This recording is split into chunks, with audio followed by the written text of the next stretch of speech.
Welcome, Magic fans. I am Dr. Magic. Today I'm going to do a quick Amonkhet unboxing. Got a little noise in the background. I would try to keep the pack opening away from the microphone as much as possible, but if some of that seeps in, I apologize. So here we go. Let's get started. Now, Amonkhet has been a very cool set to play. I really like the flavor of it. Anything Egyptian, I think, is pretty neat. I thought they did a good job in the sealed environment. One of the things, though, that has been a little weird with the set is that the set itself really hasn't lent itself well, at least in our shop, to just like sealed box sales. I feel like that's sort of a reflection of the the depressed pricing that we're finding in the set. There's a few chase rares, but there's nothing like what there's been in the past. So instead of players buying a box and hoping to pick up a couple of the big money rares and fill them in with some single buys, what we're seeing is that people are coming in and just buying play sets of the singles that they need. And when those rares are between $2 to $4, that tends to make sense. So this is actually the second opening I have done for the shop, and just trying to fill in some spots in the binder, make sure that people have access to the cards that they need. So far we've got a Commit to Memory, a Glorybound Initiate, and a Canyon Slough as far as our rares go. Again, nothing money, but cards that players are picking up and are using. So, from a standpoint of trying to fill the binder in and make sure that players have access to cards, so far so good. Obviously a little different if you are a player and you're trying to open a box for an expected value. So when we're done here at the end, we will total up the rares, any foils and playable uncommons, and we'll take a look and see, did we get our money's worth out of this, and maybe that will help you with a decision as to whether or not you should, there's a Pursuit of Glory and foil, buy a box for yourself. Standard's been cool. There's a lot of things that you can do with 7 sets in Standard. We're still seeing on a professional scene, so to speak, on a lack of imagination, which is just kind of typical. And I can understand that if I'm paying money and I'm going to go play at a big event, a GP, and open, I'm going to try to qualify for a Pro Tour, a regional Pro Tour qualifier. I'm going to try to take one of the best decks, and so far those have kind of looked like the same decks that we saw before Amonkhet came out. Although zombies, hey, there's a Liliana, woo! Don't have enough of those at the shop. The black zombies, black-white zombies I've seen, I think are very powerful, have some options. But one of the very cool things is the amount of cards in the Standard block right now. If you are not one of those people who needs to put together ultra super powerful decks, there's a lot of room to brew, and that makes for some cool Friday Night Magics. We had our first FNM last week with the Amonkhet set, and saw a bunch of cool different cards. Saw a Metalwork Colossus Fling. There's an Anonia Procession and a Regal Caracal. Boy, I got a player who I know wouldn't be interested in that. Saw a Metalwork Colossus Fling deck that used Pia's Revolution to keep putting the artifacts back in their hands, and then it used kind of Fling to get the job done. So would key to the city, try to get the guy in, and I have an angry 2-year-old who was outside and doesn't want to come back in. Again, apologize for the ambient noise. So I'm gonna pause, but maybe not. It's always tough when you have kids and Magic mixing. Just wanted to go outside and hasn't been nice enough, and finally got to go out. But it is getting close to dinner time at the Dr. Magic household. So, the Fling deck was interesting. Also used the card from Amonkhet, which is escaping me right this second, that will allow you to do double damage as a Sweltering Suns. Another card that I'm getting bought out of because it's a $2 rare, but it has a good effect and cycles. So that you could either Key to the City in with the Metalwork Colossus for 10, then Fling for 10, or just fling it and deal double damage. The other thing we saw that was very cool was a Tribal Cat deck. And the Tribal Cat deck was actually very effective against some of the decks that we expected to see. Pull from Tomorrow, which is a card that's going up. A foil, non-full art land swamp, which is awesome. I almost feel like those are rarer than the full art ones. I just don't see a bunch of them. And then, of course, we get a full art land as our land. But Tribal Kitties, the ability to go wide and give a bunch of stuff lifelink, has kind of the quick aggressive decks that we expected. Kind of see the holdover decks or the dead reds with the Glory Bringers. It actually put it on its heels and beat it, Gideon's intervention, because of its ability to gain life and to keep, kind of keep the game stalled until it was able to overwhelm, and the red deck just kind of ran out of gas. So that was cool. Lots of different zombie builds. Saw, like I said, black and white, which was interesting. Scattered Groves, again, another great cycling land. That was cool to see. A mono black. I saw a black-white that kind of used the zombie guys to drain. And then I saw a black and blue, which used the Throne of the God, that whenever a creature at the end of your turn, your opponent takes damage equal to the number of tapped creatures you control. And so he was just using Crypt Breaker a lot to draw cards, and then at the end of the turn you were still taking the damage, plus with the zombie buffs. Once his army got big enough, then he was able to swing and put a hurt in. So lots of different things you can do with zombies. Personally, I like to build kind of janky rogue decks. If you haven't checked out the two that I put up on my blog, you should do that. One was a mono red, kind of a dead red. It's just the ability to deal as much damage as possible. There's a Combat Celebrant. If it wasn't a budget deck, that guy would go in there.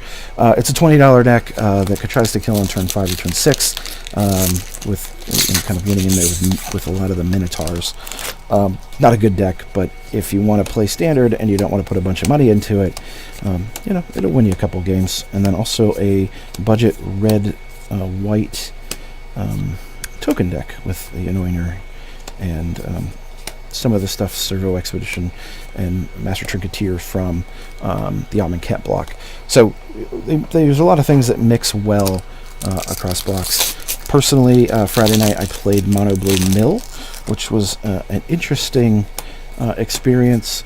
I actually had gotten milled out by one of our local players, Don Ludwig, at the one of the drafts on release week, and it was like, oh well, I guess that's Glorious End, selling through those.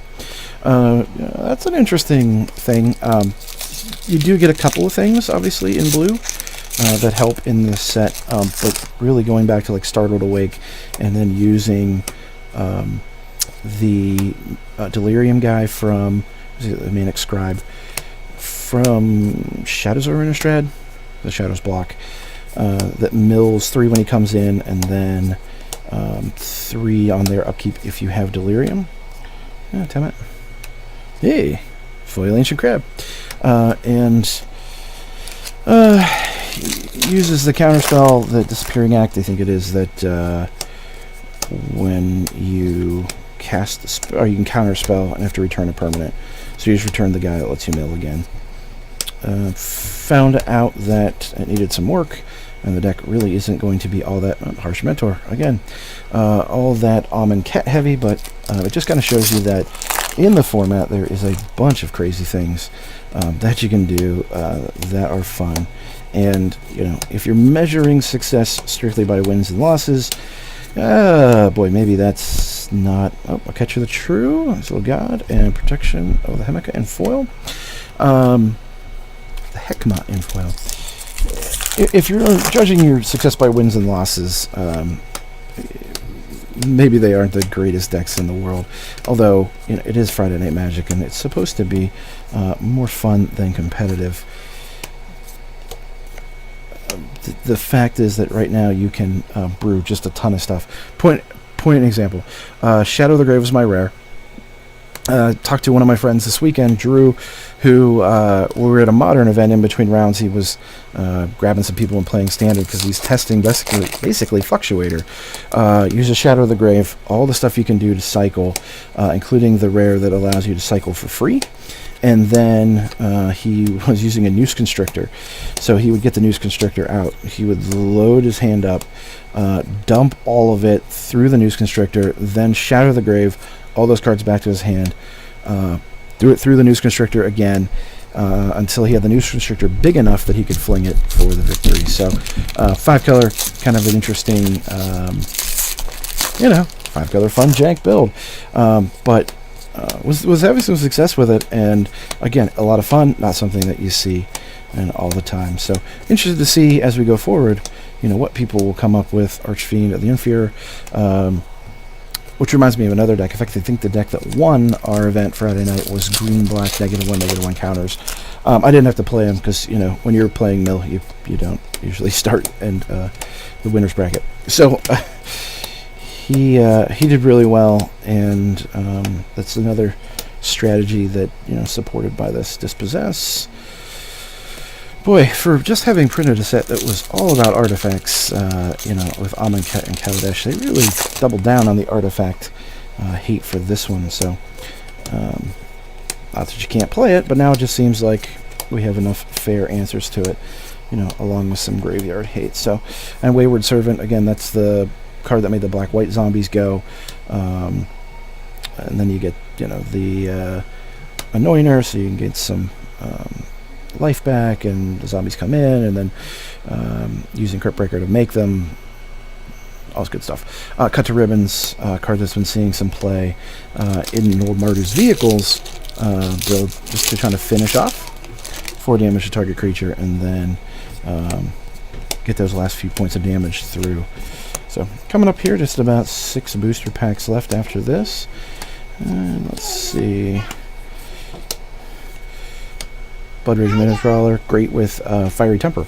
You want to discard that and hit it off of the Madness cost. And it's a 4/3 for 2. So, yeah, dies to most of the removal, but they got to have it.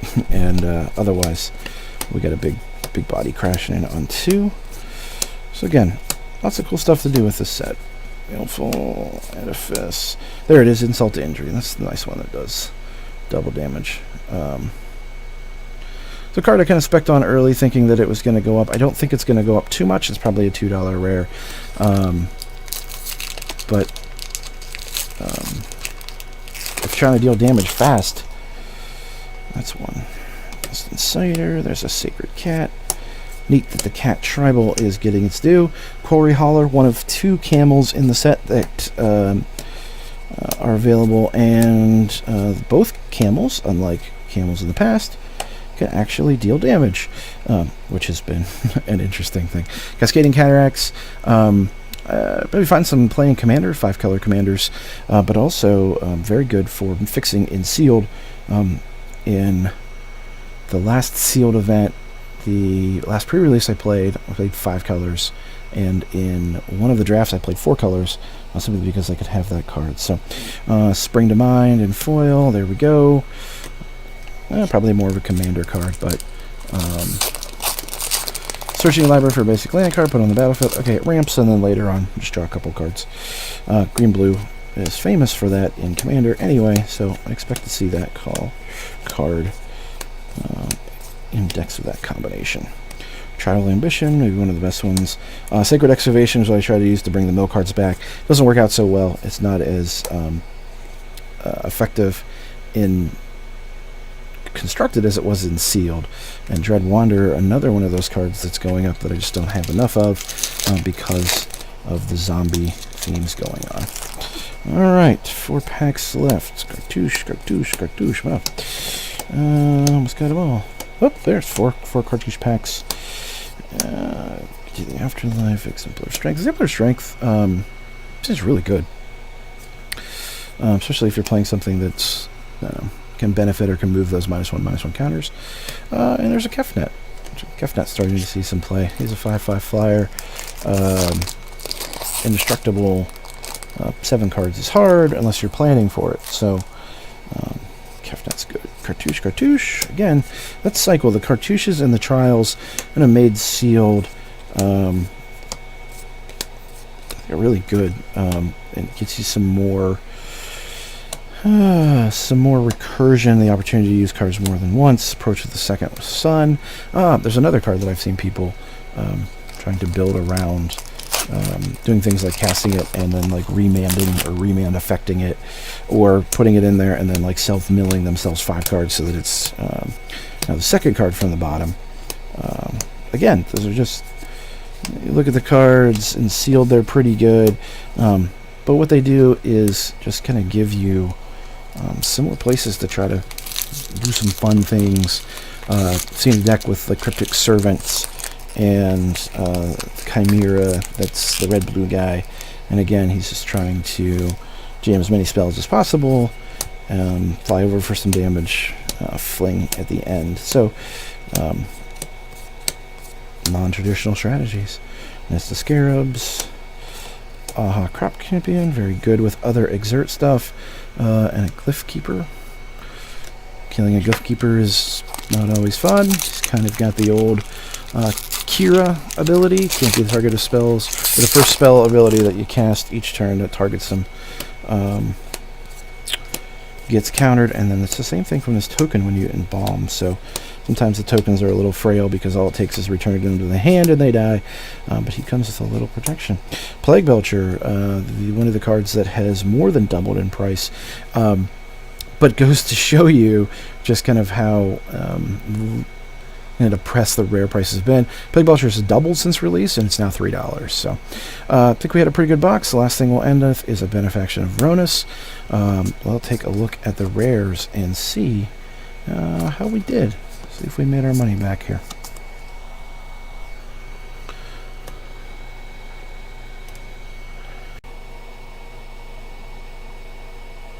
Alright folks, circling back around here to finish this up. I took a look at the rares and the foil prices, and just trying to see if the value's there and makes it worth it for a player to open the box. What we came up with was there's just under $93 in value from the box in the rares and foils. So if you add another, I think it's 5 for the commons and another 10 for the uncommons, we have a sensor in the uncommons, and there's a few there that are 49 cents and above, then you're looking at just about 107, just under 108, which is actually what a box will run you at our shop and most local game stores. So from that aspect, I'm not going to make more money than I put into it, but I certainly got my money out of it. For my purposes, for the shop's purposes, there's a lot of cards here that I've been selling through, so there's a lot of demand that I just opened in that box. So having those cards available for players is, an ideal situation for us. So that was great. And then last, we didn't open any invocations in this box. If you happen to pull an invocation, you're looking at adding anywhere from, $30 to $35 to, possibly $150 in value to a box. So, you can't hit the lottery there and certainly make your money. But overall, felt like it was worth it. Have access now to just a lot of copies of all the cards from the set, and it's going to be a great set just as time goes on. The fact that it will not rotate now for as of now, the information we have, 2 years, means that those cards will hold their value to me as far as a player for that period of time. And the fact that a lot of these rares, I think, are yet to shine. They'll shine come September, start to see some more play. Once we get rid of the Battle for Zendikar and Shadows over Innistrad block. So some of these rares, will definitely see a price increase, once they are kind of the big fish in a small pond. So certainly think it's worth it. Always opening boxes is fun. Hopefully you've enjoyed watching this. May have another one to do later, and if I can get that done and post it up, you can follow along and enjoy that as well. So this has been Dr. Magic. Thanks for watching. I'll see you folks again soon.